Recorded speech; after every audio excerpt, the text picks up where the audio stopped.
Hi friends, good morning. நாம் இந்த வீடியோவில் புதையல் தேர்வு 1ல நடப்பு நிகழ்வுகளுக்கான எக்ஸ்பிளனேஷன், அதாவது ஒரு 25 கேள்வி நடப்பு நிகழ்வுகள் ஜனவரி மாதத்துல கேட்டிருந்தாங்க.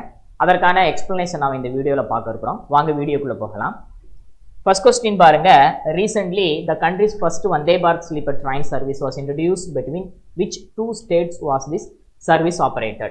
அண்மையில் நாட்டிலேயே முதல் முறையாக வந்தே பாரத் படிக்க வசதி ரயில் சேவை அறிமுகப்படுத்தப்பட்டது. சேவை எந்த இரு மாநிலங்களுக்கு இடையே இயக்கப்பட்டது அப்படிங்கிறது கேள்வி.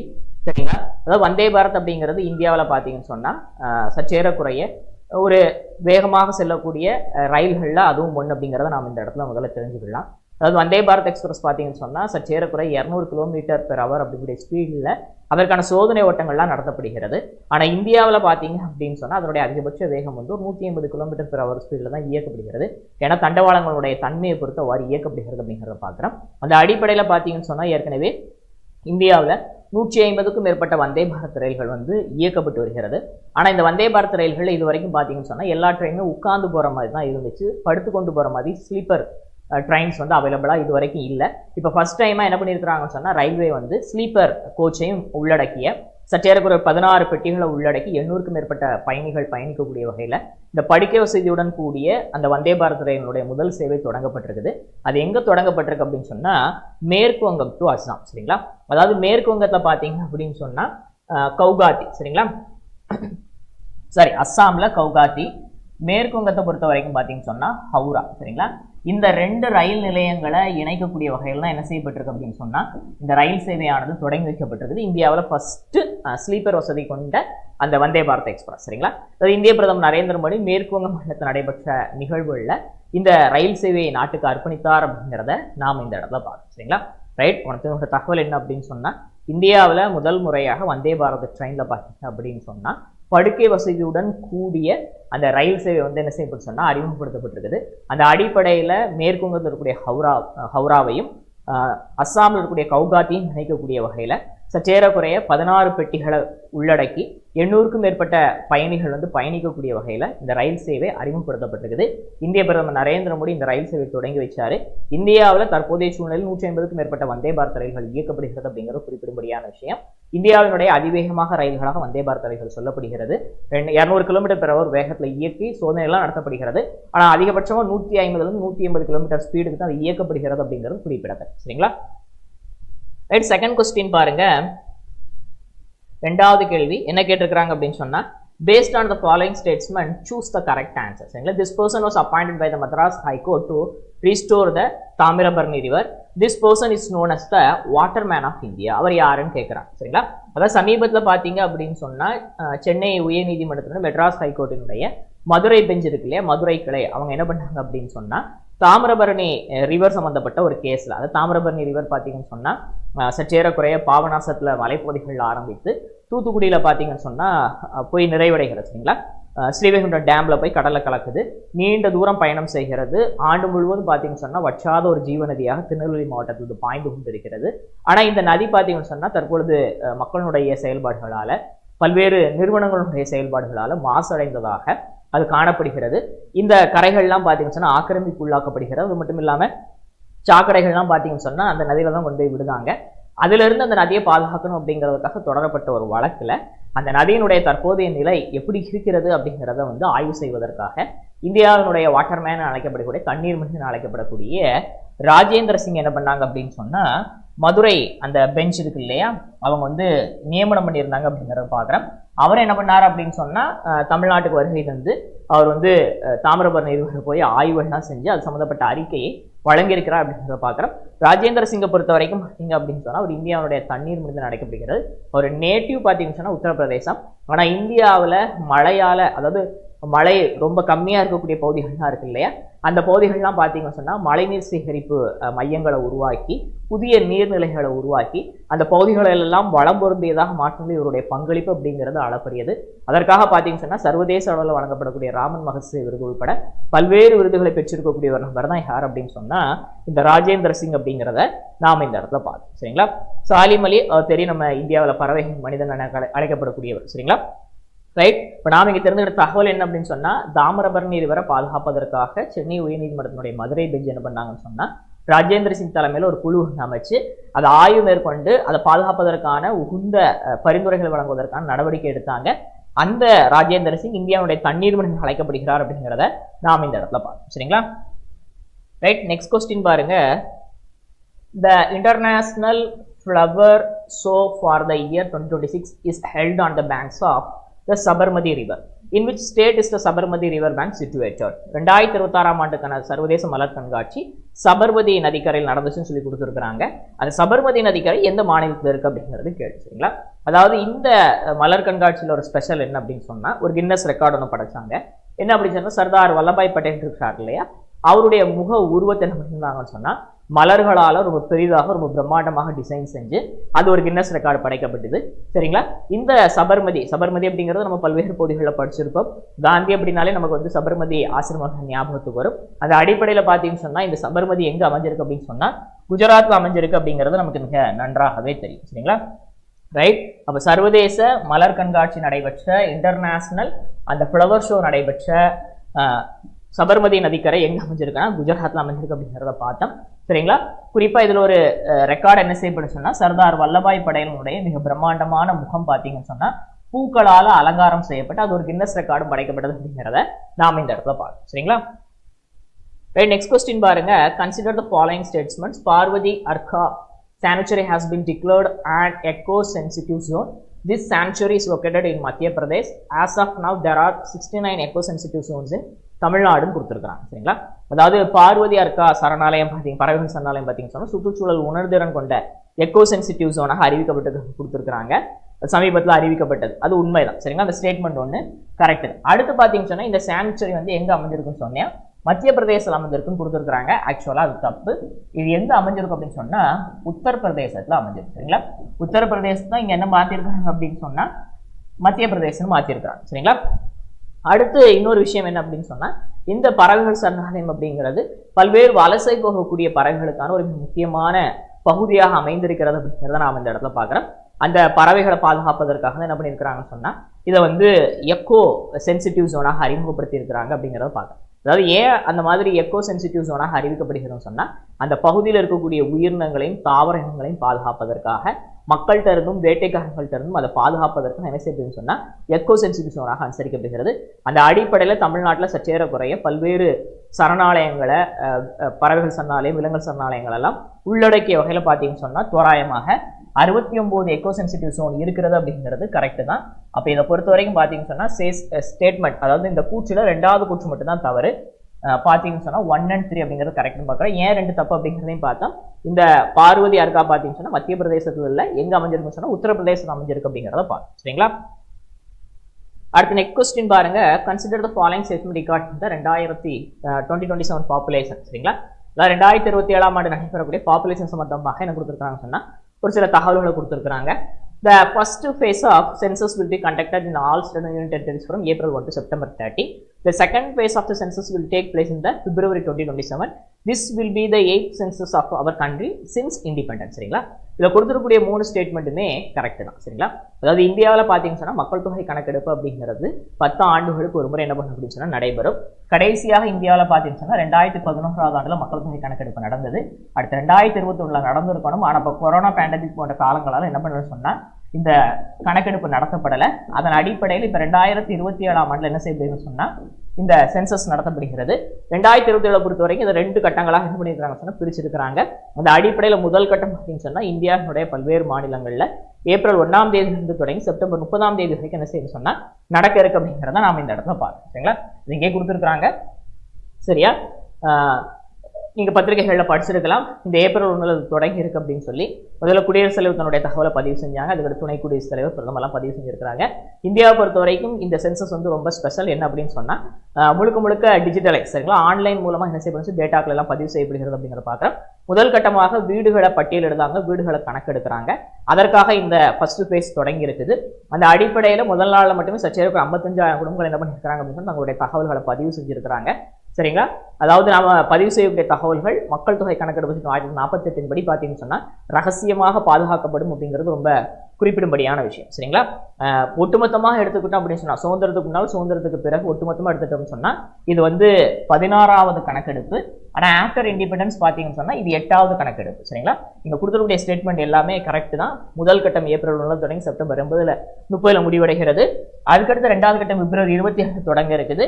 இந்தியா சுதந்திரத்துக்கு அப்புறமாக இது 8வது சென்சஸ். ஒட்டுமொத்தமாக நம்ம எடுத்துக்கிட்டோம் சொன்னா 16வது சென்சஸ். அந்த அடிப்படையில் பார்க்கும்போது இங்க இருக்கக்கூடிய எல்லா ஸ்டேட்மெண்ட்டுமே கரெக்ட் தான். சரிங்களா? All are true. சரியா? அடுத்த நான் பார்க்கக்கூடிய தகவல் பார்த்தீங்கன்னு சொன்னா recently the Supreme Court ruled that access to menstrual health and menstrual hygiene management is a part of the right to life and dignity under which article of Indian Constitution சொல்லி கேட்குறாங்க. சரிங்களா? அதாவது சமீபத்தில் பார்த்தீங்கன்னு சொன்னா மாதவிடாய் சுகாதாரம் மாதவிடாய் உரிமை அப்படிங்கிறது பார்த்தீங்கன்னு சொன்னா அதுவும் மனிதன் வாழ்வதற்கான அடிப்படை உரிமைகள் அடங்கும் அப்படிங்கிறத இந்திய உச்சநீதிமன்றம் என்ன பண்ணியிருக்காங்க சொன்னா ஒரு தீர்ப்புல தெரியப்படுத்தி இருக்கிறாங்க. சரிங்களா? அந்த தீர்ப்பின் அடிப்படையில தான் பார்த்தோம் அப்படின்னு சொன்னா இந்த அதாவது அது எந்த சட்டப்பிரிவு எதன் அடிப்படையில் அவங்க சொல்லியிருக்கிறாங்க அப்படிங்கிறத கேட்குறாங்க. சட்டப்பிரிவு 21. சரிங்களா? இது பார்த்தீங்கன்னு சொன்னா அடிப்படை உரிமைகளுடைய ஒரு இதயமாக செயல்படக்கூடிய ஒரு சட்டப்பிரிவு தான் அப்படின்னு சொன்னா இந்த ஆர்டிகல் 21.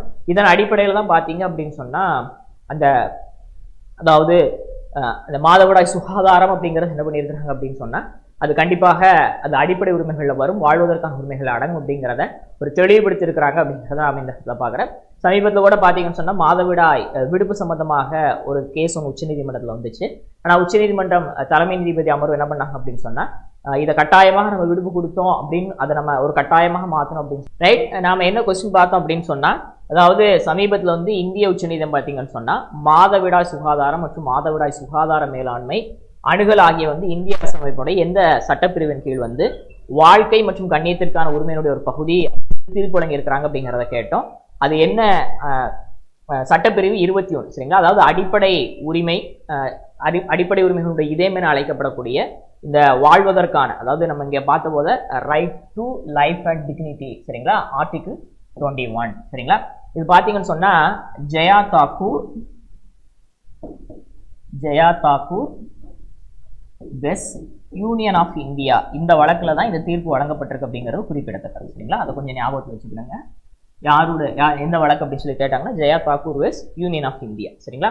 ரைட். ஓகே. சட்டப்பிரிவு 21 படி ரைட். அடுத்து நம்ம பார்க்கக்கூடிய தகவல் பார்த்தீங்கன்னு சொன்னா நெக்ஸ்ட் கொஸ்டின் பாருங்க. Consider the following statement.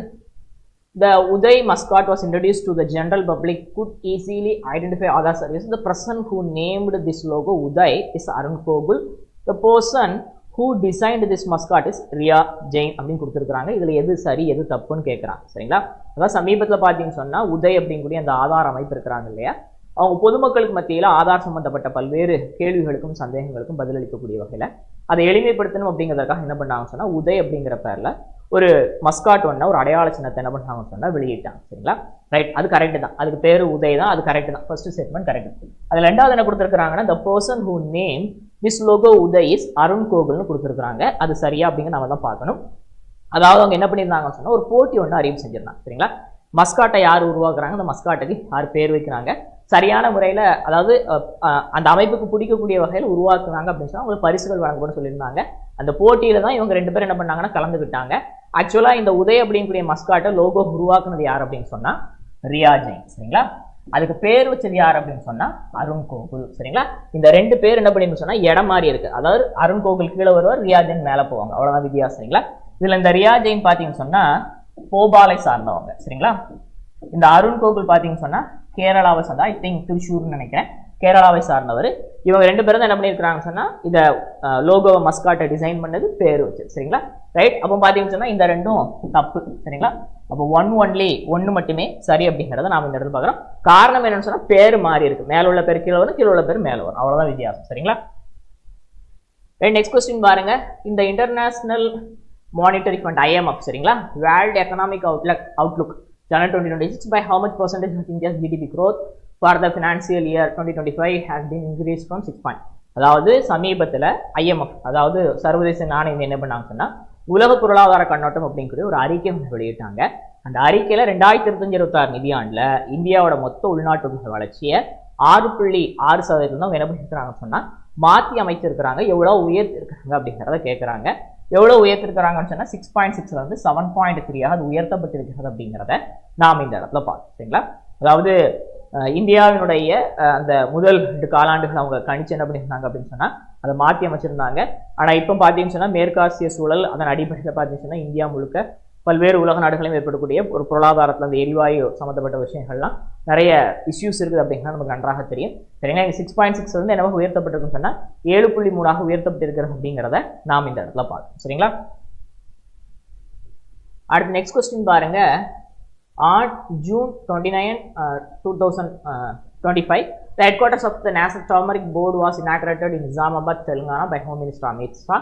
The Union Minister of Agriculture has announced that the regional office of this institution will now be set up there in Tamil Nadu. சரிங்களா?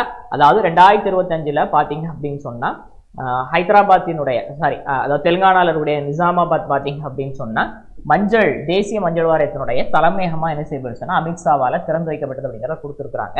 அதே போல தமிழ்நாட்டில் என்ன பண்ண இருக்கிறாங்க அப்படின்னு சொன்னா உட்பிராந்திய அலுவலகம் சரிங்களா தொடங்க இருக்கிறாங்க, ரீஜனல் ஆஃபீஸ். அது தமிழ்நாட்டில் எங்க அப்படிங்கிறத கேட்குறாங்க. சரிங்களா? நீங்க ஆப்ஷனை பார்த்தாலே கண்டுபிடிச்சிருவீங்க. ஏன் அப்படின்னு சொன்னா தமிழ்நாட்டை பொறுத்த வரைக்கும் பார்த்தீங்கன்னு சொன்னா மஞ்சள் அப்படின்னாலே நமக்கு டக்குன்னு எதான் ஞாபகம் வரும்னு சொன்னா ஈரோடு தான் ஞாபகம் வரும். மஞ்சள் உற்பத்தியிலையும் சரி மஞ்சள் மண்டிகள் நிறைய அமைந்திருப்பதிலையும் சரி ஒரு அற்புதமான ஏரியா என்ன அப்படின்னு சொன்னா ஈரோடு. அந்த அடிப்படையில் பார்த்தீங்கன்னு சொன்னா இந்த தேசிய மஞ்சள் வாரியத்தினுடைய பிராந்திய அலுவலகம் தமிழ்நாட்டில் ஈரோடுல திறக்கப்பட இருக்குது. சரிங்களா? அதாவது மஞ்சள் உற்பத்தி அதிகரிப்பதற்காகவும் மஞ்சள் உற்பத்தியை அந்த டர்மரிக்கான சர்வதேச அளவில் கொண்டு போறதுக்காக பார்த்தீங்க அப்படின்னு சொன்னா இந்த தெலுங்கானால இருக்க நிசாமாபாத்ல இருக்கக்கூடிய அந்த தலைமையகம் செயல்படும். அதை தொடர்ந்து பிராந்திய அலுவலகம் எங்கன்னு சொன்னா ஈரோட்டில் தமிழ்நாட்டில் வர இருக்கு அப்படிங்கிறத நாம் இந்த இடத்துல பார்க்கணும். சரிங்களா? நெக்ஸ்ட் கொஸ்டின் பாருங்க. Recently Indian coast guard pollution control vessel Samudra Pratap was dedicated to the nation which company built this அப்படின்னு சொல்லி கேட்குறாங்க. சரிங்களா? சமீபத்தில் இந்திய கடலோர காவல் படையில் பார்த்தீங்கன்னா ஒரு மாசு கட்டுப்பாட்டு கப்பலான சமுத்திர பிரதாப் வந்து நாட்டுக்கு அர்ப்பணிக்கப்பட்டது. இதை உருவாக்குனவங்க யாருன்னு கேட்குறாங்க. சரிங்களா? அதாவது இதனுடைய சற்றேறக்குறைய 60% பாகங்கள் பார்த்தீங்கன்னு சொன்னா உள்நாட்டு தொழில்நுட்பத்தில் என்ன பண்ணிச்சுன்னா தயாரிச்சிருக்கிறாங்க. யார் தயாரிச்சிருக்கிறாங்கன்னு சொன்னா கோவா ஷிப்யார்ட், கோவா கப்பல் கட்டும் தளம். சரிங்களா? அதாவது இந்தியாவில் உருவாக்கப்பட்டிருக்கக்கூடிய மிகப்பெரிய அதிநவீனமான ஒரு மாசு கட்டுப்பாட்டு கப்பல் தான் என்ன அப்படின்னு சொன்னா இந்த சமுத்திர பிரதாப் அப்படிங்கிறத பார்க்கணும். அதாவது கடல்களில் திடீர்னு பார்த்தீங்கன்னு சொன்னா எண்ணெய் கசிவுனால ஏற்பட்டு கடல் மாசுபடலாம். அந்த மாதிரியான நேரங்களில் அந்த மாசுகளை அகற்றுவது, அதுபோக பேரிடர் காலகட்டங்களில் பார்த்தீங்கன்னா மீட்பு நடவடிக்கைகளில் ஈடுபடுவது, ரோந்து பணிகளில் ஈடுபடுவது போன்ற பல்வேறு தரப்புகளுக்குமாக பார்த்தீங்கன்னு சொன்னா இந்த அதிநவீனமான பிரதாப் வந்து உருவாக்கப்பட்டு சமீபத்தில் சமுத்திர பிரதாப் இந்திய கடற்படையில் இணைத்துக் கொள்ளப்பட்டிருக்கு அப்படிங்கிறத பார்க்குறோம். இதை உருவாக்குனவங்க யார் அப்படின்னு சொன்னா கோவா ஷிப்யார்ட் நிறுவனம் அப்படிங்கிறதையும் நாம் இந்த இடத்துல பார்க்கணும். சரிங்களா? அடுத்து நெக்ஸ்ட் கொஸ்டின் பாருங்க. In which countries parliament was bill introduce to impose a 500% tax on countries that purchase crude oil Russia. சரிங்களா? அதாவது ரஷ்யா கிட்ட இருந்து கச்சா எண்ணெய் வாங்கக்கூடிய நாடுகள் மேல 500% வரி விதிப்பதற்கான மசோதா எந்த நாடாளுமன்றத்தில் கொண்டு வரப்பட்டிருக்கு அப்படின்னு கேள்வி. யார் கொண்டு வந்திருப்பான்னு உங்களுக்கு நான் சொல்லி தெரிய வேண்டிய அவசியம் இல்லை. ஏன்னா ரஷ்யா கிட்ட பொருள் வாங்கினா யாருக்கு கோவம் வரும்? அமெரிக்காவுக்கு தான் கோவம் வரும். அமெரிக்கா தான் என்ன பண்ணியிருக்கு அப்படின்னு சொன்னா தன்னுடைய பார்லிமெண்ட்ல அதற்கான மசோதா அறிமுகம் பண்ணியிருக்கு அப்படிங்கிறத பார்க்குறோம். குறிப்பா பார்த்தீங்கன்னு சொன்னா இந்த குவாட் நாடுகள் அப்படின்பாங்க. சரிங்களா? குவாட் நாடுகள்ல யாரெல்லாம் இருக்காங்கன்னு சொன்னா நாம இருக்கிறோம். அதாவது யூஎஸ்ஏ இருக்கும், அது போக ஆஸ்திரேலியா இருக்கும். சரிங்களா? அது போக ஜப்பான் இருக்கும், அது போக இந்தியாவும் இருக்கும். சரிங்களா? அது போக பார்த்தீங்கன்னு சொன்னா இந்த பிரிக் நேஷன்ஸ் வரும். பிரிக் நேஷன்ஸ்ல இப்போ நிறைய நாடுகள் என்ன பண்ணியிருக்கிறாங்கன்னு சொன்னா இணைஞ்சிருக்கிறாங்க. அந்த அடிப்படையில் இந்த பிரிக்ல இருக்கக்கூடிய நாடுகள் அந்த கூட்டமைப்பு ஃபுல்லாமே பார்த்தீங்கன்னு சொன்னா பெரும்பாலும் ரஷ்யா கிட்ட என்ன பண்ணுவாங்க சொன்னா கச்சா எண்ணெய் வாங்குவாங்க. ஆனால் அமெரிக்கா எங்க கிட்ட தான் வாங்கணும் அப்படிங்கிறதுக்காக என்ன பண்ணுது அப்படின்னு சொன்னா அதாவது அமெரிக்காவுடைய பொருளாதாரத்தை மேம்படுத்துவதற்காகவும் வருவாய் பற்றாக்குறை சரி செய்வதற்காகவும் அமெரிக்கர்களுக்கு அப்படிங்கிற இந்த கொள்கையில பிடிவாதம் இருக்கக்கூடிய ட்ரம்ப் பல்வேறு உலக நாடுகளுக்கு பார்த்தீங்கன்னு சொன்னா நிறைய வரியை வீசிக்கிட்டு இருக்கிறாரு. அந்த அடிப்படையில தான் ரஷ்யா கிட்ட இருந்து கச்சா எண்ணெய் வாங்கினா அந்த நாடுகள் மேல 500% வரி விதிக்கப்படும் அப்படிங்கக்கூடிய ஒரு மசோதா தன்னுடைய பார்லிமெண்ட்ல நிறைவேற்றிருக்கிறாங்க அப்படிங்கிறத நாம் இந்த இடத்துல பார்க்கணும். அறிமுகம் செய்யப்பட்டிருக்கிறத பார்க்கணும். நெக்ஸ்ட் கொஸ்டின் பாருங்க. Consider the following statement regarding the Ulagam Ungal Kaiyil scheme. This scheme was launched by Tamil Nadu Chief Minister M.K. Stalin on January 5, 2026. Under this scheme, it's a plan to provide a total of 20 lakh laptops to the college. தமிழ்நாட்டில் ஏற்கனவே பார்த்தீங்கன்னு சொன்னால் முன்னால் இருந்த ADMK government சார்பில் வந்து பள்ளி கல்லூரி மாணாக்கர்களுக்கு வந்து லேப்டாப்லாம் வழங்கிட்டு இருந்தாங்க. அதற்கப்புறமா இப்போ திமுக அரசு பொறுப்பேற்று 5 ஆண்டுகள் நிறைவடைந்திருக்குது. இவங்க தன்னுடைய இறுதி காலகட்டத்தில் என்ன பண்ணியிருக்கிறாங்கன்னு சொன்னால் உலகம் உங்கள் கையில் அப்படிங்கக்கூடிய ஒரு ஸ்கீம் ஒன்று தொடங்கினாங்க. சரிங்களா? இந்த ஸ்கீம் அடிப்படையில் தமிழகம் முழுக்க இறுதி ஆண்டு படிக்கக்கூடிய கல்லூரி மாணாக்கர்களுக்கு பார்த்தீங்கன்னு சொன்னால் அரசு மற்றும் அரசு உதவி பெறக்கூடிய பாடப்பிரிவுகள் படிக்கக்கூடிய மாணாக்கர்களுக்கு சற்றேறக்குறைய 20 லட்சம் மாணாக்கர்களுக்கு பார்த்தீங்க அப்படின்னு சொன்னால் லேப்டாப் வழங்குவதற்கான திட்டத்தை முதலமைச்சர் ஜனவரி 5ஆம் தேதி தொடங்கி வச்சார் அப்படிங்கிறத பார்க்குறோம். கொடுத்துருக்கூடிய 2 ஸ்டேட்மெண்ட்டுமே கரெக்ட் தான். இதில் முதல் கட்டமாக பார்த்தீங்கன்னு சொன்னால் 10 லட்சம் மாணாக்கர்களுக்கு ஆரம்பத்தில் என்ன பண்ணுவாங்க அப்படின்னு சொன்னால் லேப்டாப்ஸை வழங்கியிருக்காங்க அப்படிங்கிறதையும் நாம் இந்த இடத்துல பார்க்குறோம். அந்த அடிப்படையில் பார்க்கும்போது ரெண்டுமே சரி அப்படிங்கிறது தான் கரெக்டான பதில். அதாவது இங்கே வழங்கப்படக்கூடிய இந்த லேப்டாப் பார்த்தீங்கன்னு சொன்னால் நிறைய, அதாவது முன்னணி நிறுவனங்களுடைய லேப்டாப்ஸ் தான் என்ன செய்யப்படுதுன்னு சொன்னால் வழங்கப்பட்டிருக்குது. அதாவது இப்போ இருக்கக்கூடிய கால சூழ்நிலைக்கு ஏற்ப மாணாக்கர்கள் வந்து தங்களுடைய அறிவை விரிவாக்கம் செய்துக்கணும் அப்படிங்கிறதுக்காக அதில் ஏஏ சாஃப்ட்வேர் உட்பட நிறைய சாஃப்ட்வேர்கள் இலவசமாக என்ன செய்யப்படுதுன்னு சொன்னால் அதில் இன்ஸ்டால் பண்ணியே வழங்கப்பட்டிருக்கு அப்படிங்கிறதையும் நாம் இந்த இடத்துல பார்க்கணும். உலகம் உங்கள் கையில். அடுத்த நாம் பார்க்கக்கூடிய கொஸ்டின் பாருங்க. For the first time in India the cervical cancer HPV vaccine is being provided for the free to young girls in Tamil Nadu. Which of the following is not among the districts where this scheme is being launched in the first place? சரிங்களா? அதாவது இந்தியாவில் first டைமாக பார்த்தீங்கன்னு சொன்னால் இந்த பெண்களுக்கு ஏற்படக்கூடிய கருப்பை வாய் புற்றுநோய், அதாவது ஹியூமன் பேப்பிலோமா வைரஸ் மூலமாக இது பரவுகிறது. அந்த வைரஸுக்கு வந்து நம்ம இளம் வயதிலேயே பார்த்தீங்க அப்படின்னு சொன்னால் நம்ம வந்து ஊசி எடுத்துக்கிட்டோம் அப்படின்னு சொன்னால் என்ன பண்ணிக்கலாம் அப்படின்னு சொன்னால் அந்த கருப்பை வாய் புற்றுநோய் வராமல் நம்மளால் வந்து அதை தடுக்க முடியும். அதற்காக பார்த்தீங்கன்னு சொன்னால் இந்தியாவிலேயே முதல் முறையாக தமிழ்நாடு கவர்மெண்ட் என்ன பண்ணியிருக்கிறாங்க அப்படின்னு சொன்னால் அதற்கான தடுப்பூசி திட்டத்தை தொடங்கி இருக்கிறாங்க. அந்த அடிப்படையில் முதல் கட்டமாக ஒரு 4 மாவட்டங்கள் என்ன பண்ணாங்க அப்படின்னு சொன்னால் தமிழ்நாடு அரசாங்கம் தொடங்கினாங்க. நம்ம ஆப்ஷன்லேயே ஒரு 4 மாவட்டம் கொடுத்துருக்குறாங்க. அந்த 4 மாவட்டங்கள் எது தவறாக இருக்குது அப்படின்னு சொல்லி கேட்குறாங்க. இங்கே கொடுத்துருக்கூடிய 4 மாவட்டங்கள் நம்ம பார்த்தோம்னா திருவண்ணாமலை, அரியலூர், பெரம்பலூர் அண்ட் தருமபுரி. இந்த 4மே கரெக்டு தான். ஏன் சார் இந்த 4 மாவட்டங்கள் தொடங்கினாங்க அப்படின்னு சொன்னால் இந்த 4 மாவட்டங்களில் தான் தமிழ்நாட்டிலே பார்த்தீங்கன்னு சொன்னால் இந்த கருப்பை வாய் புற்றுநோய் அதிகமாக இருக்கிறத குறிப்பிடத்தக்கது. தமிழ்நாடு கவர்மெண்ட் என்ன பண்ணியிருக்கிறாங்கன்னு சொன்னால் 9 இருந்து 14 வயதுக்குட்பட்ட சிறுமிகளுக்கு என்ன பண்ணுறாங்க, இந்த ஊசியை கொடுக்குறாங்க. தமிழ்நாடு கவர்மெண்ட் வழங்கக்கூடிய இந்த ஊசி பார்த்தீங்கன்னு சொன்னால் 2 டோஸை உள்ளடக்குனது அப்படிங்கிறத நாம் இந்த இடத்துல பார்க்குறோம். சரிங்களா? ஆனால் இந்தியன் கவர்மெண்ட் இதற்கு அப்புறமாக என்ன பண்ணியிருக்கிறாங்கன்னு சொன்னால் இந்திய அரசாங்கம் இந்தியா முழுக்க இந்த ஸ்கீமை தொடங்கி இருக்கிறாங்க. ஆனால் இந்திய அரசாங்கம் வழங்கக்கூடிய அந்த தடுப்பூசி அப்படிங்கிறது பார்த்தீங்கன்னு சொன்னால் காக்சிடல், அந்த வேக்சின் பார்த்தீங்கன்னு சொன்னால் 1 டோஸ் மட்டும் கொடுத்து அது போதுமானது அப்படிங்கிறது குறிப்பிடத்தக்கது.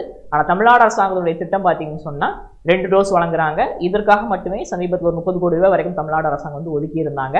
அந்த அடிப்படையில் பார்க்கும்போது 30,000க்கும் மேற்பட்ட சிறுமிகளுக்கு என்ன செய்யப்பட்டிருக்குன்னு சொன்னால் பெண் குழந்தைகளுக்கு இந்த தடுப்பூசி வழங்கப்பட்டிருக்குது. இதில் கொடுக்கப்பட்டிருக்கக்கூடிய இந்த 4 மாவட்டங்களில் தான் முதல் கட்டமாக இது தொடங்கி இருக்கிறாங்க. ஏன் அப்படின்னு சொன்னால் இந்த 4 மாவட்டங்களில் பாதிப்பு அதிகமாக இருக்கு அப்படிங்கிறது குறிப்பிடத்தக்கது. இந்தியா முழுக்க பார்த்தீங்கன்னு சொன்னால் ஒவ்வொரு வருஷம் சற்றேறக்குறை 80,000க்கும் மேற்பட்ட பெண்கள் வந்து கருப்பை வாய் புற்றுநோயால் பாதிக்கப்பட்டு அதில் சற்றேறக்குறை 42,000க்கும் மேற்பட்ட பெண்கள் இறந்து போகிறாங்க அப்படிங்கிறது குறிப்பிடத்தக்கது. கருப்பை வாய் புற்றுநோய் அப்படிங்கிறது அந்த HPV ஹியூமன் பேப்பிலோமா வைரஸ் மூலமாக ஏற்படக்கூடிய ஒரு நோய் அப்படிங்கிறத நாம் இந்த இடத்துல பார்க்குறோம். இந்த தடுப்பூசிகள் நாம் இளம் வயதிலே எடுத்துக்கணும் அப்படின்னு சொன்னால் அந்த கருப்பை வாய் புற்றுநோய் வராமல் நம்மளால் என்ன பண்ண முடியும் சொன்னால் தடுக்க முடியும் அப்படிங்கிறது குறிப்பிடத்தக்கது. சரிங்களா? ரைட், நெக்ஸ்ட் கொஸ்டின் பாருங்க. ஒரு மேட்ச் ஒன்று கொடுத்துருக்குறாங்க. தமிழ்நாடு அரசாங்கத்தினுடைய விருதுகள். சரிங்களா? பெரியார் விருது, காமராஜர் விருது, பாரதிதாசன் விருது, திருவிக விருதுலாம் யார் கொடுத்துருக்குறாங்க அப்படிங்கிறத கேட்குறாங்க. சரிங்களா? இப்போ பாருங்களேன், இந்த பேரில் நம்ம பார்த்தோம் அப்படின்னு சொன்னால் இறை என்ப ஏசு நமக்கு தெரிஞ்ச பேர். அடுத்து யுகபாரதி வந்து ஒரு கவிஞர், பாடலாசிரியர், அதெல்லாம் நமக்கு தெரியும். அப்போ பாடலாசிரியராக இருக்கிறார் அப்படின்னு சொன்னால் அவருக்கு என்ன விருது கொடுத்துருப்பாங்க? பாரதிதாசன் ஒரு கவிஞர், அப்போ இவரும் ஒரு கவிஞர். அப்போ அவருக்கு என்ன கொடுத்துருக்கலாம்? இந்த விருது இங்கே கொடுத்துருக்கலாம்னு சொல்லி நம்ம பார்க்கலாம். அப்போ சிக்கு வந்து 4 எங்கேயாவது இருக்கான்னு பாருங்க. சரிங்களா? சிக்கு வந்து 4 நம்ம அதிர்ஷ்டம் ஒரே ஒரு ஆப்ஷனில் மட்டும்தான் இருக்குது. சரிங்களா? அப்போ அதை டக்குன்னு தூக்கிட்டீங்கன்னு சொன்னால் ஆன்சர். சரிங்களா? இப்போ இன்னொரு விஷயம் பார்க்கலாம். இன்னொரு ஆப்ஷன் என்ன பார்க்கலாம்னு சொன்னால் SM ஹிதயத்துல்லா அப்படிங்கிறது காங்கிரஸ் கட்சியை சார்ந்த ஒரு மூத்த உறுப்பினர். சரிங்களா? காங்கிரஸ் கட்சியை சார்ந்தவங்களுக்கு என்ன விருது கொடுத்துருப்பாங்க? காமராஜர் விருது கொடுத்துருப்பாங்க. அப்போ இதை நம்ம என்ன பண்ணி பார்க்கலாம்? அடுத்த லெவலில் பார்க்கலாம். அப்போ பிக்கு 1ங்க, பிக்கு 1, சிக்கு 4, அதுலேயே நம்ம முடிஞ்சு போச்சு, ஆன்சர் கிடைச்சி. சரிங்களா? என்ன அதுக்கடுத்து இறையன்பை ஏசுக்கு என்ன கொடுத்துருப்பாங்கன்னு சொன்னால் திருவிக விருது கொடுத்துருப்பாங்க. அடுத்து பெரியார் விருது வந்து வக்கீலாக இருக்கக்கூடிய அருள்மொழிக்கு கொடுத்துருப்பாங்க. சரிங்களா? அதாவது எல்லா பேரையும் எல்லா விருதையும் படித்து மனசுக்குள்ள வைக்க முடியாது. ஆனால் ஒரு சில பேர் விருதை படித்து வச்சுக்கிட்டோம்னு சொன்னால் மேட்ச்சில் வரும்போது அதை மட்டும் பொருத்தி பார்த்தோம்னு சொன்னால் நமக்கு அது மட்டும் ஆன்சர் டக்குன்னு கிளிக் ஆகும் போது என்ன சொன்னால் டான் நம்ம என்ன பண்ணிடலாம். சரிங்களா? ரைட். ஓகே, அடுத்த கொஸ்டின் பாருங்க. Consider the following statement regarding the PSLV-C 62 rocket. சரிங்களா? அதாவது PSLV-C 62 ராக்கெட்டை பொறுத்தவரை கொடுத்துருக்க டேட்டா இது தப்பு அப்படிங்கிறத கேட்குறான். சரிங்களா? PSLV-C 62 ராக்கெட் வந்து ஃபெயிலியர் ஆச்சு. சரிங்களா? ரைட், பாருங்க. இது வந்து ஸ்ரீஹரிகோட்டால இருந்து ஜனவரி 12 செலுத்தியிருக்கிறாங்க அப்படிங்கிறத கொடுத்துருக்காங்க. ஸ்டேட்மெண்ட் கரெக்ட் தான். அதே போல பார்த்தீங்கன்னு சொன்னா டெக்னிக்கல் ஃபால்ட் வந்து அதனுடைய 3வது ஸ்டேஜில் ஏற்பட்டதுன்னு கொடுத்துருக்காங்க. அதுவும் கரெக்ட் தான். இந்த ராக்கெட்ல செலுத்தப்பட்ட முக்கியமான செயற்கைக்கோள் என்ன அப்படின்னு சொன்னா EOS-N1. இது வந்து டிஃபென்ஸுக்காக DRDO என்ன பண்ணிருப்பாங்கன்னு சொன்னா டிசைன் பண்ணியிருப்பாங்க. இதுவும் கரெக்ட் தான். சரிங்களா? ஆனா இது தோல்வியில முடிஞ்சிருக்கு அப்படிங்கிறத நாம் இந்த இடத்துல பார்த்தோம். சரிங்களா? அதாவது மிஷன் ஃபெயிலியர். சரிங்களா? 3வது கட்டத்தில் ஏற்பட்ட அந்த சிறு பிரச்சனையின் காரணமாக என்னாச்சுன்னு சொன்னா அந்த ராக்கெட் வந்து செயலிழந்து போச்சு. இதுல இந்த சேட்டலைட்டோட இன்னும் ஒரு சில உலக நாடுகளுடைய சேட்டலைட்டும் சேர்த்து தான் என்ன பண்ணாங்கன்னு சொன்னா அனுப்பி வச்சிருப்பாங்க. ஆனா எதிர்பார்த்த வெற்றி கிடைக்கல அப்படிங்கிறத நாம் இந்த இடத்துல பார்க்கணும். சரிங்களா? கொடுத்துருக்கக்கூடிய கூட்சி எல்லாமே சரிதான் அப்படிங்கிறத நம்ம விளங்கிக்கலாம். சரிங்களா? இந்தியாவை பொறுத்த வரைக்கும் தற்போது பார்த்தீங்கன்னு சொன்னா ஸ்ரீஹரிகோட்டால லான்ச்சிங் பேட் இருக்குது. அதே மாதிரி தமிழ்நாட்டில் குலசேகரபுரத்தில் லான்ச்சிங் பேட் உருவாக்கிட்டு இருக்கிறாங்க. இப்போ 3வதாக குஜராத்ல கிர் சோம்நாத் மாவட்டத்தில் அரபிக்கடலை ஒட்டி லான்ச்சிங் பேட் வர இருக்குதுன்னு சொல்லியிருக்கிறாங்க. அதாவது இந்த விண்வெளி துறையிலையும் பார்த்தீங்கன்னு சொன்னா தனியார் முதலீடுகளை இந்திய அரசாங்கம் அனுமதிச்சிருக்கிறாங்க. அந்த அடிப்படையில் பார்த்தீங்க அப்படின்னு சொன்னா குஜராத் மாநில அரசு நிர்வாகம் சார்பில் கிர் சோம்நாத் மாவட்டத்தில் என்ன பண்ண இருக்கிறாங்கன்னு சொன்னா அந்த launching pad rocket launching pad கொண்டு வர இருக்கிறாங்க அப்படிங்கிறத நாம இந்த இடத்துல பார்க்கணும். சரிங்களா? அடுத்து நெக்ஸ்ட் கொஸ்டின் பாருங்க. Where has a second jallikattu ground in Tamil Nadu been open to following the one at Madurai Alanganallur. சரிங்களா? அதாவது ஏற்கனவே தமிழ்நாட்டில் பார்த்தீங்க அப்படின்னு சொன்னால் மதுரை அலங்காநல்லூரில் வந்து மக்கள் அமர்ந்து பார்வையிடுவதற்காக ஒரு பெர்மனண்டா ஜல்லிக்கட்டு மைதானம் தமிழ்நாடு அரசாங்கத்தில் ஏற்கனவே கட்டி முடிக்கப்பட்டிருக்குது. இப்போ கூடுதலாக வேறொரு இடத்துல என்ன பண்ணியிருக்கிறாங்கன்னு சொன்னால் தமிழ்நாடு கவர்மெண்ட் வந்து இதை உருவாக்கி இருக்கிறாங்க ஜல்லிக்கட்டு மைதானத்தை. அது எங்க அப்படிங்கிறத கேட்குறாங்க. சரிங்களா? சமீபத்தில் திறந்து வைக்கப்பட்டது மக்களுடைய பயன்பாட்டுக்காக. அது எங்க அப்படின்னு சொன்னா திருச்சியில சூரியூர். சரிங்களா? திருச்சியில சூரியூர்ல என்ன பண்ணியிருக்கிறாங்கன்னு சொன்னா திறந்திருக்கிறாங்க அப்படிங்கிறத பார்க்குறோம். மக்களுடைய பயன்பாட்டுக்காக நிரந்தர ஜல்லிக்கட்டு மைதானம் திறக்கப்பட்டது. தமிழ்நாட்டினுடைய 2வது நிரந்தர ஜல்லிக்கட்டு மைதானம். சரிங்களா? முதல் மைதானம் எங்க இருக்குன்னா மதுரை அலங்காநல்லூர்ல அமைஞ்சிருக்கு. சரிங்களா? நெக்ஸ்ட் கொஸ்டின் பாருங்க. பேஸ்ட் ஆன் நிதி Aayog 4th export preparedness index EPI 2024 choose the correct ranking order of the following Indian states. சரிங்களா? ஒரு 3 ஸ்டேட் கொடுத்து நிதி ஆயோகனுடைய ஏற்றுமதி தயார்நிலை குறியீட்டில் யார் முதல் இடத்துல இருக்காங்க, 2வது இடத்துல இருக்காங்க, 3வது இடத்துல இருக்காங்கன்னு கேட்குறாங்க. அந்த அடிப்படையில் பார்க்கும்போது இந்த பட்டியலில் வந்து மகாராஷ்டிரா என்ன பண்ணுவாங்கன்னு சொன்னா முதல் இடத்துல இருப்பாங்க. சரிங்களா? 2வது இடத்துல யார் இருப்பாங்கன்னு சொன்னா தமிழ்நாடு இருப்பாங்க. குஜராத் பார்த்தீங்கன்னு சொன்னா 3வது இடத்துல இருப்பாங்க. அந்த அடிப்படையில் பார்க்கும்போது பார்த்தீங்கன்னு சொன்னா 312. சரிங்களா? அதாவது ஃபர்ஸ்ட் என்னங்க மகாராஷ்டிரா, அதனால 3. சரிங்களா? அடுத்து யாருங்க தமிழ்நாடு. தமிழ்நாடு தான் இருக்குது. சரிங்களா? முதல் இடத்துல இருக்கு, அதனால 1. அடுத்து பார்த்தீங்கன்னு சொன்னா யார் அப்படின்னு சொன்னா குஜராத் வந்து 2வதுல இருக்கு, அதனால 2. அப்படிங்கும்போது இந்த ஆர்டர்ல இருக்கிறது தான் கரெக்ட் அப்படிங்கிறத நாம இந்த இடத்துல பார்த்தோம். சரிங்களா? அதாவது நிதி ஆயோக் வந்து ஒவ்வொரு மாநிலங்களையும் ஏற்றுமதியை பொறுத்து என்ன பண்ணியிருக்கிறாங்கன்னு சொன்னா தரவரிசை பட்டியலை வெளியிடுறாங்க. அதுல பெரிய மாநிலங்கள்ல முதல் 3 இடங்கள்ல யார் இருக்கிறாங்கன்னு சொன்னா மகாராஷ்டிரா, தமிழ்நாடு, குஜராத் முதல் 3 இடங்கள்ல இருக்கு அப்படிங்கிறத நாம இந்த இடத்துல பார்க்கணும். சரிங்களா? அடுத்து பாருங்க 168வது கேள்வி. Where was the countries first ever project to set up a fish farm in the middle of the sea launched by the union government Jitendra Singh. சரிங்களா? அதாவது இந்தியாவில் சமீபத்தில் பார்த்தீங்கன்னு சொன்னா கடலுக்கு நடுவில் என்ன பண்ணியிருக்காங்கன்னு சொன்னா மீன் பண்ணை திட்டம் தொடங்கி இருக்காங்க. மீன் பண்ணை திட்டம் எதுவாரும் பார்த்தீங்கன்னா கடல் ஓரத்துல தான் என்ன பண்ணுவாங்க சொன்னா செய்வாங்க. அதுல பல வகையான மீன்களை வளர்ப்பாங்க, கடல் பாசிகளை வளர்ப்பாங்க. ஆனா ஃபர்ஸ்ட் டைம் என்ன பண்ணப்பட்டிருக்கு அப்படின்னு சொன்னா இந்தியாவில் அந்தமான்ல கடலுக்கு நடுவில் என்ன பண்ணியிருக்காங்கன்னு சொன்னா இந்த மீன் பண்ணை திட்டத்தை தொடங்கி இருக்கிறாங்க. அதை ஜிதேந்திர சிங் அமைச்சர் தொடங்கி வச்சிருக்கிறார் அப்படிங்கிறத நாம இந்த இடத்துல பார்க்குறோம். இங்க வந்து பல வகையான மீன்கள் வளர்க்கப்படுகிறது, அது போக இந்த கடல் பாசிகள் எல்லாம் வளர்க்கப்படுகிறது அப்படிங்கிறத நாம் இந்த இடத்துல பார்க்கணும். மீன் விவசாயிகளுடைய வருமானத்தை இரட்டிப்பாக்குவதற்காக அதிகரிப்பதற்காக இந்த திட்டம் தொடங்கப்பட்டிருக்கு அப்படிங்கிறத நாம் இந்த இடத்துல பார்க்கணும். சரிங்களா? அடுத்து consider the following statement. Tamil Nadu government is laying the foundation stone for the Mamallan reservoir. This will serve as the 6th drinking water source for Chennai. It is to be located at the Vadaneimeli on the east coast road ஈஸியா. சரிங்களா? அதாவது சமீபத்தில் தமிழ்நாடு முதலமைச்சர் என்ன பண்ணார் அப்படின்னு சொன்னா தமிழ்நாட்டில் சென்னைக்கு குடிநீர் வழங்குவதற்காக 6வது நீர்த்தேக்கமான மாமல்ல நீர்த்தேக்கத்துக்கு அடிக்கல் நாட்டியிருக்கிறார் அப்படிங்கிறத நாம் இந்த இடத்துல பார்க்கணும். சரிங்களா? சற்றேறக்குறைய 343 crore மதிப்பீட்டில் இது செயல்படுத்தப்படுகிறது. 5000த்திற்கும் மேற்பட்ட ஏக்கரை உள்ளடக்கினதாக இது என்ன செய்யப்படுகிறதுன்னு சொன்னா அமைக்கப்படுகிறது அப்படிங்கிறத பார்க்குறோம். அது மட்டும் இல்லாமல் இது செயல்பாட்டுக்கு வரும்போது ஒரு நாளைக்கு பார்த்தீங்கன்னு சொன்னால் 170 mlt தண்ணியை வந்து என்ன பண்ணும் அப்படின்னு சொன்னால் இது மக்களுக்கு வழங்கக்கூடிய திறன் வாய்ந்ததாக இருக்கும் அப்படிங்கிறத நம்ம இந்த இடத்துல பார்க்குறோம். இது எங்கே அமைஞ்சிருக்கு அப்படின்னு சொன்னால் கிழக்கு கடற்கரை சாலையில் வட நெய்வேலியில் வர இருக்குது அப்படிங்கிறத பார்க்குறோம். கொடுத்துருக்கூடிய எல்லா ஸ்டேட்மெண்ட்டுமே சரிதான் அப்படிங்கிறத நாம் இந்த இடத்துல பார்த்துங்க. ஏற்கனவே சென்னைக்கு நீர் வழங்குவதற்காக 5 நீர் தேக்கங்கள் ட்ரிங்கிங் வாட்டர் சோர்ஸ் இருக்குது. இது 6வது அப்படிங்கிறது குறிப்பிடத்தக்கது. இது நெம்மேல் வட நெய்மேலில் வருது அப்படிங்கிறது நெம்மேலில் வருது அப்படிங்கிறதையும் நாம் இந்த இடத்துல பார்க்கணும். சரிங்களா? கொடுத்துருக்கூடிய எல்லாமே கரெக்ட் தான் அப்படிங்கிறத பார்க்கணும். அடுத்து பார்த்தீங்க அப்படின்னு சொன்னால் குற்றம் சம்பவங்களை பாதிக்கப்பட்ட வீடுகளின் புகாரை பெறும் வசதி இந்தியாவில் ஃபர்ஸ்ட் எங்கே தொடங்கியிருக்காங்க அப்படிங்கிறத பார்க்குறாங்க. அதாவது in which state was the facility to receive complaints by visiting the homes of crime victims launched for the first time in the country. அதாவது பெரும்பாலும் குற்ற வழக்குகளில் பார்த்தீங்கன்னு சொன்னால் நம்ம தான் போய் என்ன செய்ய வேண்டியதுன்னா போலீஸ் ஸ்டேஷன் போய் கம்ப்ளைண்ட் கொடுக்க வேண்டியதாக இருக்கும்.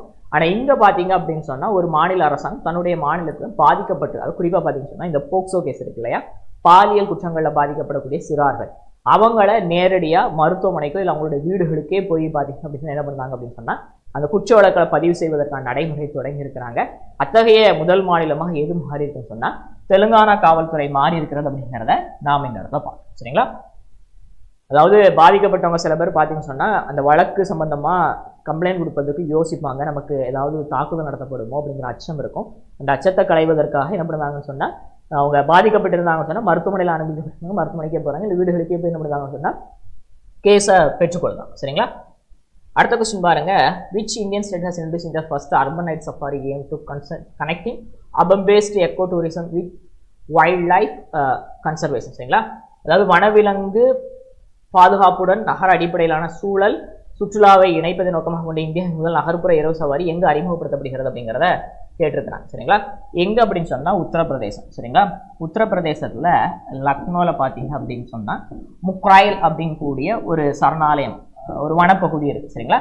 இந்த முக்ராயில தான் பாத்தீங்க அப்படின்னு சொன்னா இரவு நேரத்துல பொதுமக்கள் வந்து விலங்குகளுடைய வாழ்விடங்களை தெரிந்து கொள்ளணும், விலங்குகள் இந்த மாதிரி இருக்குது அப்படிங்கிறதெல்லாம் இரவு நேரத்தில் வனம் எப்படி இருக்கும் அப்படிங்கிற புரிந்து கொள்வதற்காக ஒரு நைட் சஃபாரியை விலங்குகளுக்கு இடையூறு இல்லாமல் என்ன பண்ணுறாங்கன்னு சொன்னால் உருவாக்கி இருக்கிறாங்க. இது வந்து டிசம்பர் 2026 பார்த்தீங்கன்னு சொன்னால் நடைமுறைக்கு வர இருக்கு அப்படிங்கிறத பார்க்குறோம். சற்றேறக்குறைய 900 கோடி ரூபாய் மதிப்பீட்டில் இந்த திட்டம் செயல்படுத்தப்பட இருக்கு அப்படிங்கிறதையும் நாம் இந்த இடத்துல பார்க்குறோம். சரிங்களா? ஊபியில் ஃபர்ஸ்ட் டைமாக இதை தொடங்கி இருக்கிறாங்க அப்படிங்கிறத பார்க்குறோம். நைட் சஃபாரி, அதாவது இரவு நேரங்களில் மரங்களுக்கு மேலே வீடுகளை வைத்து அங்கேருந்து விலங்குகளுடைய நடமாட்டத்தை கண்காணிப்பது, இரவு நேர வானத்தை பார்ப்பது போன்ற பல்வேறு விஷயங்களுக்காக இந்த நைட் சஃபாரி ஏற்பாடு செய்யப்படுகிறது அப்படிங்கிறத நாம் இந்த இடத்துல பார்க்கணும். சரிங்களா? அடுத்த கொஸ்டின் பாருங்க, consider the following statement, Lalitgiri, Udaygiri and Ratnagiri known as Buddhist Diamond Triangle have been added to India's tentative list of UNESCO World Heritage Sites. All 3 of these sites are located in Odisha. These 3 sites uniquely reveal the major Buddhist traditions. பௌத்த வைர முக்கோணம். சரிங்களா? அதாவது லலித்கிரி, உதயகிரி, ரத்னகிரி ஆகிய 3 பகுதிகளில் பார்த்தீங்கன்னு சொன்னால் பௌத்த மதம் சம்பந்தப்பட்ட ஒரு சில தொல்லியல் எச்சங்கள் காணப்படுகிறது. சரிங்களா? இந்த தொல்லியல் எச்சங்கள் சற்றேறக்குறைய 2000 ஆண்டுகளுக்கு முற்பட்டது, ரொம்ப பழமையானதும் கூட. இப்போ யுனெஸ்கோவினுடைய அந்த பாரம்பரியமான தலங்கள் இருக்கு இல்லையா, அதில் இணைத்துக் கொள்வதற்காக தற்காலிகமாக பட்டியலிடப்பட்டது. இன்னும் அதை வந்து என்ன பண்ணல அப்படின்னு சொன்னால் இணைத்துக் கொள்ளலை. இணைத்துக் கொள்வதற்கு முன்னால் அதை தற்காலிகமாக இணைப்பாங்க. அதாவது தற்காலிக பட்டியலில் இணைக்கப்படும் போது அங்கே இருக்கக்கூடிய அந்த யுனெஸ்கோவினுடைய ஆராய்ச்சியாளர்கள் வந்து இங்கே என்ன பண்ணுவாங்க, அந்த இடங்களெல்லாம் பார்வையிட்டு இதை பட்டியலில் சேர்க்காம வேண்டாமல் முடிவு பண்ணுவாங்க. அதற்காக தற்காலிக பட்டியலில் இப்போ இணைச்சிருக்கிறாங்க. கூடிய விரைவில் அவங்க பார்வையிட்டதுக்கு அப்புறமாக அவங்க ஓகே சொல்லிட்டாங்கன்னு சொன்னால் இதை இணைச்சிக்கிடுவாங்க. சரிங்களா? அந்த அடிப்படையில் பார்க்கும்போது இந்த இடங்கள் எல்லாமே எங்கே தான் அமைஞ்சிருக்கு அப்படின்னு சொன்னால் ஒடிசாவில் அமைஞ்சிருக்குன்னு கொடுத்துருக்குறாங்க. இந்த முதல் 2மே சரிதான். அதுபோக இந்த தலங்கள் எல்லாமே பார்த்தீங்கன்னா பௌத்த மரபுகளை தனித்துவமாக வெளிப்படுத்தக்கூடிய வகையில் பௌத்த சமய சம்பந்தப்பட்ட பல்வேறு தொல்லியல் எச்சங்களும் கண்டுபிடிக்கப்பட்டிருக்கு அப்படின்னு குறிப்பிடுதான். கொடுக்கப்பட்டிருக்கக்கூடிய 3 ஸ்டேட்மெண்ட்டுமே பார்த்தீங்கன்னு சொன்னால் கரெக்டு தான். சரிங்களா? இப்போ நாம் என்ன தெரிஞ்சுக்கலாம்னா யுனெஸ்கோவினுடைய பாரம்பரிய தலங்கள் நம்ம எடுத்துக்கிட்டோம் அப்படின்னு சொன்னால் இந்தியாவில் சற்றேறக்குறைய பார்த்தீங்கன்னு சொன்னால் 40க்கும் மேற்பட்ட, ஐ திங்க் எனக்கு தெரிஞ்சு 44 இடங்கள் இருக்கும்னு நினைக்கிறேன். கடைசியாக பார்த்தீங்க அப்படின்னு சொன்னால் மராட்டியர்களுடைய அந்த கோட்டைகள், மகாராஷ்டிரா அண்டு தமிழ்நாட்டில் செஞ்சி ஃபோர்ட் இருக்கு இல்லையா, அந்த கோட்டைகள் எல்லாம் என்ன செய்யப்பட்டு அப்படின்னு சொன்னால் யுனெஸ்கோவினுடைய பாரம்பரிய பட்டியங்களில் கடைசியாக கடந்த ஆண்டு இணைத்துக் கொள்ளப்பட்டது உங்களுக்கு ஞாபகம் இருக்கும்னு நான் நினைக்கிறேன். சரிங்களா? அதை கொஞ்சம் ஞாபகப்படுத்திக்கிடுங்க. அடுத்து ஒரு மேட்ச் கொடுத்துருக்காங்க, இதுவும் அவார்டு தான் கொடுத்துருக்காங்க. இந்த அவார்டு என்ன சொன்னால் பத்மபூஷன் விருது. சரிங்களா? 2026ஆம் ஆண்டில் வழங்கப்பட்ட பத்மபூஷன் விருதில் மேட்ச் கொடுத்துருக்காங்க. இப்போ இந்த பத்மபூஷன் விருதுகளில் பார்த்தீங்கன்னு சொன்னால் 4 பேர் இருக்குது. இந்த 4 பேரில் பார்த்தீங்கன்னு சொன்னால் ஒரு 2 பேர் தமிழ்நாட்டுக்காரங்க. அது வந்து ஒரு 13 பேருக்கு நம்ம பத்ம பூஷன் கொடுத்துருப்பாங்கன்னு நினைக்கிறேன். அதில் 2 பேர் தமிழ்நாட்டுக்காரங்க. அவங்க 2 பேர் யாருன்னு சொன்னால் KR Palaniswami and SKM Mayilanandan. சரிங்களா? இதில் பழனிசாமி பார்த்தீங்கன்னு சொன்னால் ஒரு டாக்டர், மருத்துவர். இதில் இந்த SKM மயிலானந்தன் வந்து ஒரு தொழிலதிபர், ஆனால் ஒரு சோசியல் ஆக்டிவிட்டிஸ் அதுலேயும் செயல்படுது, சமூக பணி செய்கிறாரு. அப்போ அது ரெண்டே நம்ம மேட்ச் பண்ணிட்டோம். இவங்க 2 பேரை வச்சு ஏதாவது நமக்கு வாய்ப்பு இருக்கா அப்படிங்கிறத பார்க்கலாம். சரிங்களா? பிக்கு வந்து பார்த்தீங்கன்னு சொன்னால் 1, ஆனால் பிக்கு 1 வந்து 3 எண்ணம் இருக்குது. சரிங்களா? அடுத்து சிக்கு பார்த்தீங்கன்னு சொன்னால் 4, அதுலேயுமே பார்த்தீங்கன்னா 3 எண்ணம் இருக்குது. ஐயோ சார் வச்சா அப்படின்னு நீங்கள் யோசிக்க எனக்கு புரியுது. சரியா? சரி, இப்போ இன்னொரு விஷயம் பார்க்கலன்னு சொன்னால் இந்த மீதி 2 பேர் இருக்கு இல்லையா, இதில் விஜய் அமிர்தராஜ் இந்த பேர் நம்ம ஏதோ கேட்ட மாதிரியே இருக்குது. சரிங்களா? ஏன்னு சொன்னால் ஒரு ஸ்போர்ட்ஸ் பிளேயர், ஒரு பழைய பிளேயர். சரிங்களா? இப்போ USA இருக்கிறாரு விஜய் அமிர்தராஜ். சரிங்களா? அந்த அடிப்படையில் பார்க்கும்போது அவர் விளையாட்டுன்னு சொல்லி நம்ம என்ன பண்ணலாம்னு சொன்னால் பொருத்தி பார்க்கலாம். அப்போ இப்போ வச்சு ஏதாவது மாட்டுமா அப்படின்னு சொல்லி பார்த்தோம்னா 4க்கு 3 ஒரே ஆப்ஷன் தான் கொடுத்துருக்காங்க பாருங்க. அப்போ நம்ம முதலே அதை பொருத்தி பார்த்துருக்கலாம், என்ன பண்ணியிருக்கலாம், அதை தூக்கியிருந்தோம்னா அதான் கரெக்டாக இருக்கும். சரிங்களா? அடுத்து அல்கா யாக்னிக் பார்த்தீங்கன்னு சொன்னால் அவங்க கலை, அவங்க ஒரு மியூசியம். சரிங்களா? ரைட். இவங்க எல்லாமே இந்த ஆண்டு பார்த்தீங்கன்னு சொன்னால் பத்ம பூஷன் விருது வாங்கினவங்க. சரிங்களா? கொஞ்சம் ஞாபகத்தில் வச்சுக்கிடுங்க. அடுத்து நான் பார்க்குறது பார்த்தீங்கன்னு சொன்னால் from the following statement choose the correct answer. Indian railway has recently install a humanoid robot named ASC Arjun at the railway station. This robot is a humanoid, works with railway protection force for security, surveillance and assistance. சரிங்களா? அதாவது சமீபத்தில் வந்து பார்த்தீங்கன்னு சொன்னால் ஒரு ரயில் நிலையத்தில் வந்து இந்திய ரயில்வே என்ன பண்ணியிருக்கிறாங்க அப்படின்னு சொன்னால் ஒரு மனித வடிவ ஹியூமனாய்டு ரோபோட் அறிமுகப்படுத்தியிருக்கிறாங்க. அதுக்கு பேர் என்னன்னு சொன்னால் ASC Arjun. சரிங்களா? இந்த ரோபோ பார்த்தீங்கன்னு சொன்னால் RPF சார்பில் என்ன செய்யப்பட்டிருக்குன்னு சொன்னால் உருவாக்கப்பட்டிருக்கிறது அப்படிங்கிறத பார்க்குறோம். ரயில்வே ப்ரொடெக்ஷன் ஃபோர்ஸ் சார்பில், அதாவது ரயில் நிலையங்களில் வரக்கூடிய பயணிகளை கண்காணிப்பதற்காக. இதில் வந்து AI தொழில்நுட்பம் இருக்கிறது. இது வந்து ஸ்கேன் பண்ணும்போது முகத்தை ஸ்கேன் பண்ணுவதன் மூலமாக குற்றச்செயல்பட ஈடுபடிய நபர்கள் யாரும் இருக்காங்களா அப்படிங்கிறதுலாம் ஈஸியாக அது கண்டுபிடிச்சிடும். மற்றும் பொதுமக்களுக்கு உதவி செய்வதற்காக 24/7 24 மணி நேரம் வேலை செய்யக்கூடிய வகையில் இது டிசைன் செய்யப்பட்டிருக்குது. இது முதல் முறையாக எங்கே அறிமுகப்படுத்தப்பட்டிருக்குன்னு சொன்னால் விசாகப்பட்டினம் ரயில் நிலையத்தில் ஆந்திர பிரதேசத்தில் என்ன செய்யப்பட்டிருக்குது, அறிமுகப்படுத்தப்பட்டிருக்கிறது அப்படிங்கிறத நாம் இந்த இடத்துல பார்க்கணும். சரிங்களா? அதனுடைய பயன்பாட்டின் அடிப்படையில் இந்தியா முழுக்க கூடிய விரைவுகளில் ரயில் நிலையங்கள் என்ன வரலாம், பாதுகாப்பு பணிகளுக்காக ரோபோட் வரலாம் அப்படிங்கிறத நாம் இந்த இடத்துல பார்க்குறோம். அந்த அடிப்படையில் எங்கே அப்படின்னா விசாகப்பட்டினம் ரயில்வே ஸ்டேஷன். சரிங்களா? அடுத்து பாருங்க, கடைசி கொஸ்டின் நினைக்கிறேன். Consider the following statement. Indian army set to be 155mm artillery cells equipped with Ramjet engines for the first time in the world. அதுக்கு கொடுத்துருக்காங்க. This technology was jointly developed by IIT Madras and DRDO. Since the Ramjet engine works by absorbing air, it does not require a turbine or combustion. அதான் சமீபத்தில் இந்திய ராணுவத்தில் பார்த்தீங்கன்னு சொன்னால் முதல் முறையாக இந்த பீரங்கிகள் இருக்குது பார்த்தீங்களா, டாங்கி. அந்த டாங்கிகளில் என்ன பண்ணுவாங்க அப்படின்னு சொன்னால் பயன்படுத்தப்படக்கூடிய குண்டுகளில் ராம்ஜெட் என்ஜின் முதல் முறையாக பொறுத்திருக்கிறாங்க வேர்ல்டுலேயே அப்படிங்கிறத நாம் இந்த இடத்துல பார்க்குறோம். உலகத்தில் இது வரைக்கும் ராம்ஜெட் என்ஜின் பார்த்தீங்கன்னு சொன்னால் பீரங்கிகளில் பயன்படுத்தப்பட்டது கிடையாது. ஃபர்ஸ்ட் டைமாக இந்தியா அத்தகைய சாதனை நிகழ்த்தியிருக்கிறது. Statement 1 correct. சரிங்களா? அடுத்து பார்த்தீங்கன்னு சொன்னால் இதை யார் சார் டிசைன் பண்ணியிருக்கிறாங்க? வழக்கமாக ராணுவ தேவையான பொருட்களை யார் பண்ணி கொடுப்பாங்க? DRDO பண்ணுவாங்க. ஆனால் DRDOவோட இணைந்து சென்னை IIT என்ன பண்ணியிருக்கு அப்படின்னு சொன்னால் இதை உருவாக்கி இருக்குது. அந்த அடிப்படை ஸ்டேட்மெண்ட் 2வும் கரெக்ட் தான். ராம்ஜெட் என்ஜின் அப்படிங்கிறது என்ன சொன்னால் காற்றை உள்ளெடுத்து முதல் பார்த்தீங்கன்னு சொன்னால் டர்பைன் அல்லது அமுக்கி வந்து தேவையில்லை அப்படிங்கிறத நாம் இந்த இடத்துல பார்க்குறோம். அதாவது இந்த தொழில்நுட்பம் வந்து இதனுடைய வேகம் அப்படிங்கிறது இன்னும் கூடுதலாக இருக்கும். Mach 2 வேகத்தில் இது செயல்படும். Mach 2 அப்படிங்கிறது காற்றினுடைய திசை வேகம், அந்த வேகத்தை செயல்படுறத Mach 2 அப்படிம்பாங்க. சாரி, இது சவுண்ட், ஒலி. சரிங்களா? அதாவது ஒலியினுடைய திசை வேகம், ஒலியினுடைய வேகத்தில் இயங்கக்கூடிய அந்த பொருட்கள் இருக்கு இல்லையா, அதை தான் என்ன சொல்லுவாங்கன்னா மேக்னு சொல்லுவாங்க. சரிங்களா? லைட் அதிகமாக இருக்கும், ஒலி அதை விட கொஞ்சம் கம்மியாக இருக்கும் இல்லையா. அந்த அடிப்படையில் பார்த்தீங்க அப்படின்னு சொன்னால் இந்த ஒலியினுடைய திசை வேகத்தில் அது இயங்கும். அந்த அடிப்படையில் Mach 2 வேகத்தில் இயங்கக்கூடியது. இதன் மூலமாக பார்த்தீங்கன்னு சொன்னால் அதிகப்படியான இன்னும் தொலைவுக்கு நம்மளால் என்ன முடியும்னு சொன்னால் அந்த குண்டுகளை அனுப்பி தாக்குதல் நடத்த முடியும். தாக்குதல் திறன் அதிகரிக்கும். அந்த அடிப்படையில் வேர்ல்டில் ஃபர்ஸ்ட் டைமில் இந்த மாதிரியான சாதனை யார் நிகழ்த்தியிருக்காங்கன்னு சொன்னால் இந்திய ராணுவம் நிகழ்த்தியிருக்கிறது அப்படிங்கிறத பார்க்குறோம். அந்த அடிப்படையில் கொடுத்தக்கூடிய எல்லா ஸ்டேட்மெண்ட்டுமே கரெக்டு, அனைத்தும் சரி. சரிங்களா? ரைட். இப்போ நாம் இந்த வீடியோவில் பார்த்தீங்கன்னு சொன்னால் புதையல் டெஸ்ட் 1ல் கேட்கப்பட்ட நடப்பு நிகழ்வுகளுக்கான ஒரு 25 கேள்வி ஜனவரி மாதம் வந்து கேட்டிருந்தாங்க. அதற்கான எக்ஸ்பிளனேஷன் பார்த்துருந்தோம். இந்த வீடியோ உங்களுக்கு பிடிச்சிருக்குன்னு நான் நினைக்கிறேன். மீண்டும் வேற ஒரு வீடியோவில் சந்திப்போம். தேங்க்யூ.